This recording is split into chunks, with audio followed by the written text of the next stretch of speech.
Hi everyone, my name is Dr. Sarah Yu. I'm the show host, Dr. Sarah Yu Show, today's America and the World, as well as Dr. Sarah for U.S. Senate show and U.S. Congress. And so today I have a great friends as well as a very famous author as attorney from Chicago, attorney Marshal Morris here. We are welcome all the Marshal Morris. Hi, Mr. Attorney Marshal. How are you today? I'm fine. Thank you very much, Sarah. It's very nice to see you again. Okay, so since I heard many your book story all the time. You text me all the time. You show me that I bring up you here. Not only myself, everyone should know about your books and your life story experiences. So I have a few questions about your books. I'm very interesting, and I want to really many people read your books, feel what your voice to their voice be, and then life change experience what you have. I want my audience to. That's why I'm bring you here. I have about 6 questions, and then just let us know the answers. Each time I asking you. First question is every authors they wrote books and they have a motivation writing books, right? So tell me about your motivation to writing that book, as well as tell about books. Yeah. Well, first of all, this is not like any other book you'll ever read. Most authors who start writing a book, a nonfiction book, which is what this is, have a pretty good idea how it's going to end. They have a beginning and they have an end. This book had no idea how it was going to end because it was written as it unfolded. In other words, it's almost like a diary. You're going to read things as they happened, as seen through my eyes. The book took 4 years to write, but the events that occurred in this book go back initially from 1958, an event that occurred then, and then slam back almost 2,000 years into Jerusalem to events that occurred then, and then comes forward again. I know that sounds unique, but that's what happened. Characters in this book include visitations by God, which sounds, I know, hard to believe, but it occurred. And I can even describe what he looked like when he came to visit in 1958. How I got into this was, well, I should start off by saying in 1958, God came to see me. That's not his name in heaven, though. He's called the Master because it controls all things. Anyhow, after he came to visit me and he touched me, my chin with his staff, my memories of Jerusalem 2,000 years ago, actually 1,952 years ago, lit up. I saw the slaughter of the city by the Romans. I had my best friend, who was Jonathan, and I, who fought them. My wife was Devorah, and the woman who I took up after my wife was killed was named Naomi. We were the last two, we found out at the end of the book, who were involved in hiding the Ark of the Covenant. That may be what this book is about. But anyhow, in 2016, I'm sorry, in 1963, a 17-year-old girl was brutally murdered. Her name was Veronica. I didn't know her name at the time, but I sensed that her name began with a V. But anyhow, in 1999, I first saw her. In 2016, Veronica arranged myself and another person to meet. We never would have met. She arranged it, and we interviewed her in 2016 for 5 hours. And she told us she arranged the meeting. But at the same time that she did that, she arranged me to meet other people over who had seen her in different times and different places. She was verifying to us her past. And the amazing thing about her was that she wasn't upset about her murder, which she described and told us who killed her and where and what they did with her body, which was horrible. She was upset that she was stuck here for 50 some odd years because God sent her back on a mission. The mission was to bring Courtney and I together so that we could talk to her and I could write the book. The book covers all sorts of things, miracles by the Archangel Metatron. It covers stories about what Veronica can do and cannot do. Veronica is a very powerful spirit. She can do amazing things and focus amazing amounts of energy. And you will read about her and what she can do. And you'll read about Naomi, another messenger of God who came back to help me write the book when I was very frustrated about doing this because it's a huge book that not by volume, but by events that took place and trying to sort them out and make sense out of this. I mean, if I said to you, God came to visit me in 1958, you'd probably say, "Are you okay, Marshall?" But Veronica, in our interview, not only explained to me who came in 1958, because I had no idea who it was. She's the one who told me who it was. And it was Naomi who pointed me out to the book of Revelations. There was a one sentence in there by John, who was written before the fall of Jerusalem, but he never saw God. He copied it from the archangel, from the prophet Ezekiel, identical. So whoever it was who came to see me, it was God. And Veronica explained what happens at death, what happens at life, the immortality of the soul, who you are. I mean, would you believe if I told you that she had a pet cat that was a soul cat that was killed? She explained to us in our conversation that a young boy shot a cat. The cat fell into the water and died, and it became her pet. And she called it Herman. And she loved Herman. They would walk the parkway by the golf course. So she's a very complex person, but as far as energy that she could generate, she took 3 little LED bulbs to tell me she was here and caused a lightning strike that was so blinding that it lit up 3,000 square feet of light and you couldn't look at it. That's just a touch of how much power she could generate. So why is this book important? It's important because it says to everybody here, God exists. He has angels, and it says what he expects. And Veronica said that all God wants of us is to treat each other decently. That's it. We are to treat each other as we would expect ourselves to be treated. Sounds very simple. It seems to be the basic foundation of Judaism, Christianity. All major religions seem to follow that same text, and that's all God expects of us. Are we immortal? Yes. Inside each of us, the book will talk about is what they call a spirit. You know it as a soul, but it is an independent entity that's immortal. And all your past lives are in that spirit. And the spirit experiences the physical life in the body. When the body dies, spirit is ejected, goes back to heaven to be reborn. Very simple process.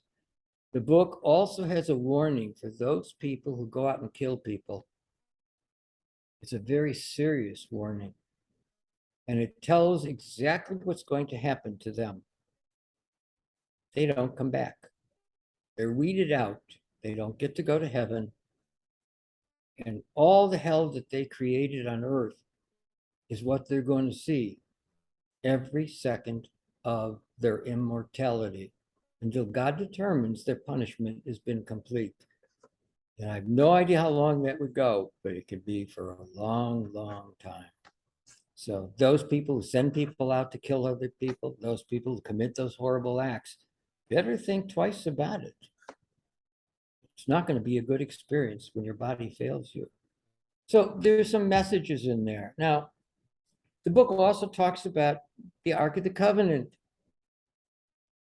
And in the book, we describe exactly what's in the room. Both of us have identical memories to the smallest detail of what the Ark looked like, what we did in the room, what was left in the room.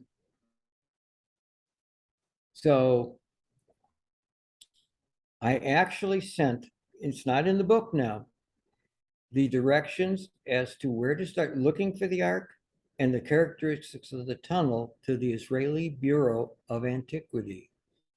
They're supposed to start looking for the Ark so they can find it. So Great.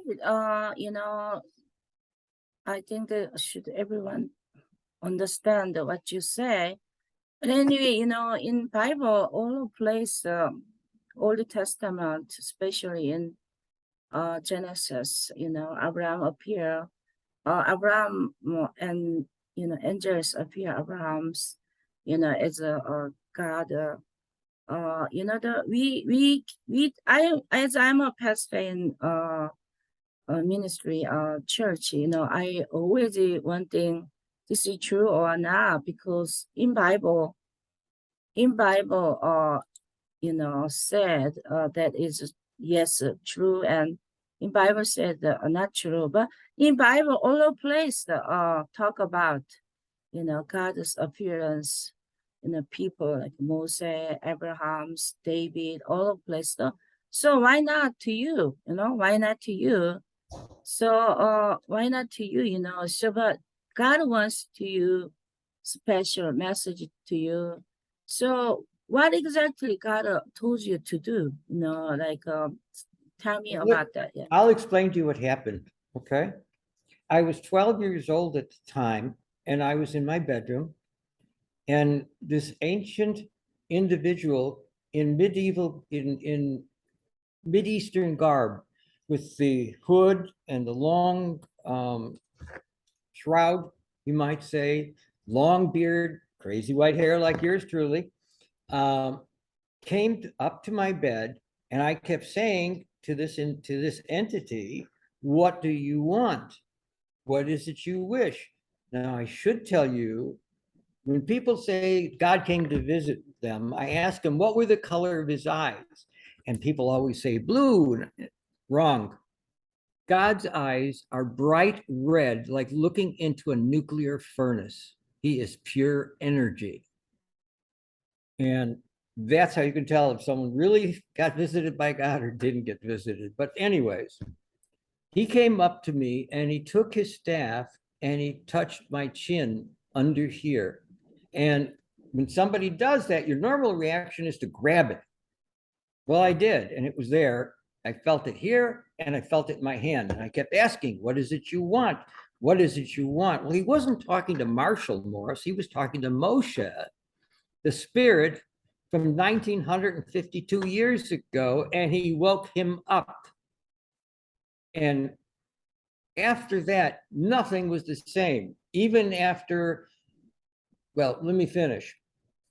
When I released my hand on the staff, he put it down, turned around, and walked out exactly as he came. But afterwards, my world changed. I saw Jerusalem. I saw the slaughter the Romans did. I saw the Ark of the Covenant, the gold ark with the eagles. I saw my sword. I saw my best friend and I, when we fought the Romans. But I also saw the room in which the ark was hidden that we went into. All these things, but also I was different. I could sense emotions. I could sense what you were thinking, not reading your mind, but what I could feel from you. Which made me quite deadly in a courtroom, actually. And I was protected. I should have been killed many months afterwards in a car accident when two cars collided. The book describes it. And the hood of a car was, before it came off, I was told to jump off my bicycle. I know I'm sort of cramming this in, but I jumped off the bicycle. The two cars collided and the hood of the 52 Buick sliced over where my bicycle was. I would have been killed. But I couldn't be killed because I was supposed to write the book and I was supposed to meet Courtney, who back then was my best friend, Jonathan. Courtney, in the book it describes, was driving through an intersection with her daughter. Another car blows through the intersection, and the book talks about it, and slams into her car. Her and her daughter would have been killed instantly. They came out the other end. No damage to the car, no damage to them. Both Courtney and her daughter tell the same story, but they both said that when they pulled over, they heard laughter in the back of the car. It was the Archangel Metatron, who altered time and space to save their lives, just as he gave me the warning, so it would save my life.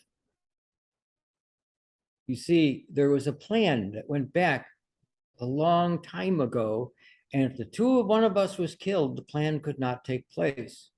So what you have is the Archangel altering events to make sure we were alive, and the spirits, Veronica and Naomi, nudging things around so that we would meet and events would take place. So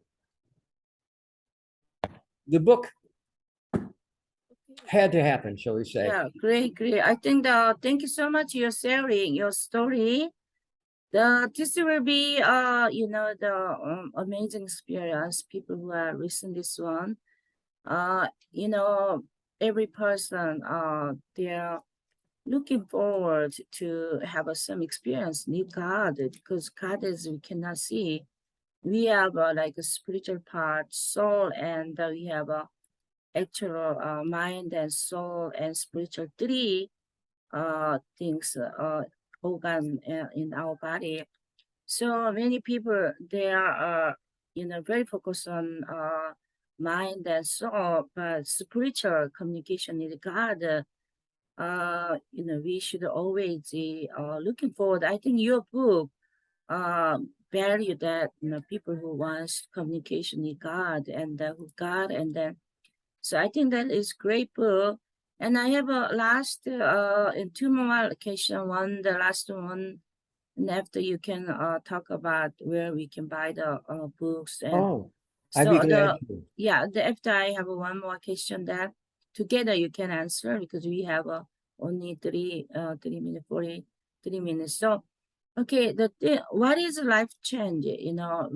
When you before met God and then after met God, and I want to know that as well as where we can buy your books, how we can contact you. So tell me that this is the last question. Yeah. Okay, first, this is the book. It's called Conversations with the Dead, The Secret of All Things. Okay, Conversations with the Dead, The Secret of All Things. You want the blue series. It's distributed by Amazon Books. It's distributed as a 6x9 book, an ebook, or Kindle. If you're going to say I make a lot of money on royalties, no, I make very little. In fact, I probably end up with a Happy Meal, maybe out of the royalties. So that's not why it's done. The book is there to help people. And if people are scared about life and death and what's coming, the book will alleviate those fears. And I talk to people all over the world who ask questions. You could go to the book site, Marshal with 1lmorris.com, and you could read articles that I've written about different things, theories of miracles, why they happen, why they don't. People will tell me different events that happen in their lives, and those get posted. There's also a Facebook account that you can reach, and I will answer you there, called The Secret of All Things. And when we post a comment in there, you may get anywhere from several thousand to 15 to 20,000 people that will on that individual site, but then it may go flying out to about 2 million people. So, and I have been interviewed, as I indicated to you, on other radio shows. The book is important because it helps people. And that's what it will change your life. It will give you something to look forward to and feel how can I say it? It binds you to the divine force. You're not alone, it says to you. You're part of something else. That's what it says.